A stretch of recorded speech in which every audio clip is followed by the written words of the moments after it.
we got the FTW World Championship match.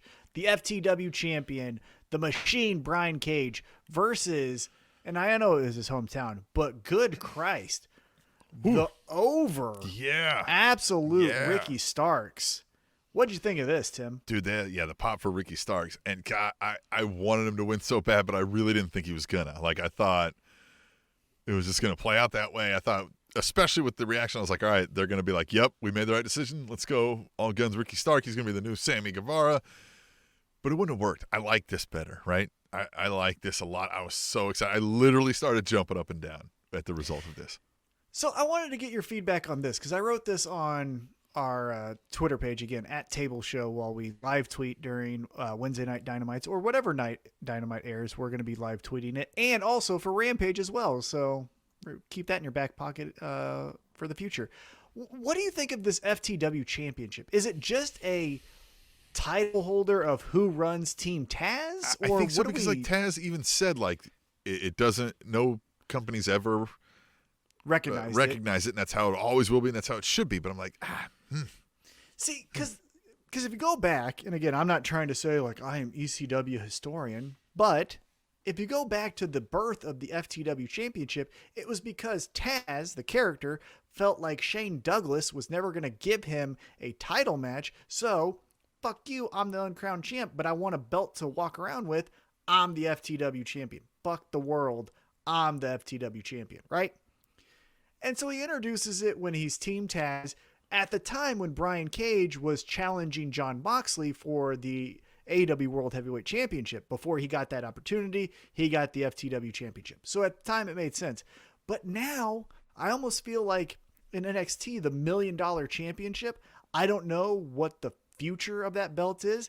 And the same for the FTW Championship. I don't necessarily know what the purpose is other than, hey, we got some guys here, guys and girls, whoever has the title, that's our leader. So it looks to be that case because towards the end of the match, Ricky Starks tries to grab the FTW Championship to use it on Brian Cage.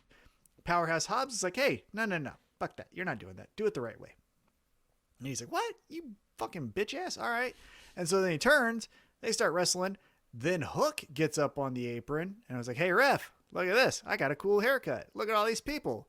And then we get Powerhouse Hobbs giving a good old how's your father to Brian Cage. Ricky Starks hits a spear, which I thought was a little weird. I don't know if that's his finisher. Hit him with the belt hit him with the belt. That's right. Too, right? Yep. Yeah. Then hit him with the spear, which again, I don't know if that's your that's his finish. Yeah. I don't know. If that's your finish, get something new, in my opinion. But Ricky Starks is now the FTW champion. It looks like Brian Cage is kicked out of the group.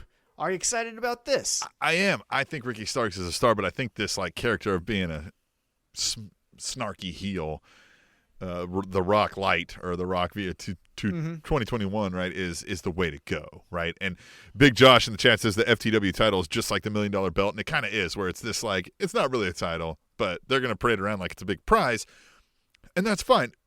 Sometimes we need to manufacture a reason to care, right? And so if it's a shiny prize, fine, right? Now, you can overdo it, right? Like, because it's also a point, like, you'd be like, nobody fucking, it's always there if you need it, right? Like, where you could turn that into that's not even a real thing, and be like, yes, it is, and be like, no, it's not. And then you could make this story arc of how it becomes a real thing, right? I'm a real boy, right? Like, you can do these kind of things. So I would leave it for now and just have him bragging about it, because that's kind of the thing. People are like, who gives a shit that you like you beat one guy who just like was handed that thing anyway by an old man, right? And then he just, everybody gets mad about that, right? Now we got a new reason for Ricky Starks to fight somebody, right? So interested to see. I hope they don't linger too long on the Brian Cage.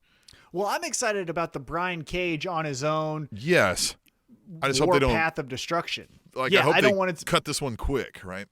I wouldn't be mad, to be honest with you. I wouldn't be mad if we don't have anything for either guy in, a year and a half. We revisit the Team Taz, Brian Cage fallout. You know what I mean? Like this constant always battle of Brian Cage, who was brought in by Taz and then feels scorned. We go back and forth. I wouldn't be mad if it's a longer term feud, but yeah, for the short, couple next months. Let's just get in, get it out. Let's see where they all go. Because I'm also a little tired of seeing Ricky Starks always next to Brian Cage. I know they were tag champs or tag partners and all of that, but like, let's see you guys fight someone else. Right. Who else do you not like here? So we'll see what happens there.